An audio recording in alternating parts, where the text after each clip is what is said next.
Kita masih membicarakan rancangan undang-undang perlindungan pekerja rumah tangga, dan sebelum kita melanjutkan diskusi kita, Kang Ade, kita akan bertanya juga dengan pendapat pemirsa Metro TV. Kali ini kita sudah terhubung dengan pemirsa Metro TV di Bekasi, Jawa Barat. Ada Pak Ondo Silitonga. Pak Ondo, selamat pagi. Selamat pagi. Selamat pagi Pak Ondo. Ya. Silakan Pak, pendapat Anda Pak. Ya betul, kita harus kawal ini undang-undang PRT ini yang sudah lama belum sah-sah juga ya. Tapi saya membagi dua masalah dalam hal ini. Yang pertama, kita harus mengawal hak-hak daripada PRT tersebut. Hak libur, hak cuti, kemudian jumlah gaji yang harus diterima, hak dia untuk bisa istirahat atau jam kerjanya. Saya pernah pengalaman waktu di Singapura itu, bahwa semua PRT di sana, Filipina, dari Indonesia di sana, itu setiap hari Sabtu mereka diberi hak libur 1 harian penuh. Minggu ya, mereka itu tidak dibatasi mau bawa handphone apa. Jadi itu juga harus bisa kita terapkan di sini bahwa mereka punya hak libur. Yang kedua, saya juga menyikapi soal penyalur ini. Penyalur itu harus ada pidananya kepada mereka. Karena kita juga kadangkala, saya bicaranya ini PRT yang tetap ya, yang tinggal di rumah ya. Karena ada juga PRT yang pulang pergi. Yang penyalur ini, jangan mereka cuma hanya menyalurkan, kasihan kadang-kadang itu yang orang yang di bawah umur, KTP-nya dipalsukan. Kemudian mereka juga menyalurkan orang yang tidak berkualitas. Ada yang cuma 1 minggu, anak PRT ini nangis, mau pulang, masih anak-anak rupanya. Juga harus menjadi tanggung jawab, dan beban itu harus dibebankan pada penyalur. Apalagi ada yang mencuri dan menculik. Jadi harus adil. Jadi undang-undang ini harus ada juga yang untuk penyalur.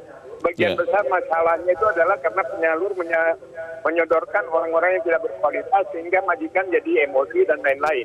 Demikian. Jadi hukuman juga harus berat kepada majikan-majikan yang melakukan pelecehan terhadap PRT, yang melakukan penganiayaan dan lain-lain. Demikian. Makasih. Terima kasih Pak Ondo Silitonga di Bekasi, Jawa Barat untuk pendapat Anda Pak. Selamat pagi. Menarik dikatakan Pak Ondo tadi, Kang Ade, bahwa ada dua yang digarisbawahi mengenai hak-hak pekerja rumah tangga. Maaf, saya masih sering lupa bahwa PRT ini sekarang adalah pekerja rumah tangga, bukan pembantu rumah tangga. Hak-haknya ada hak libur, hak cuti, hak gaji, jam kerja juga. Lalu yang disorot juga adalah penyalurnya.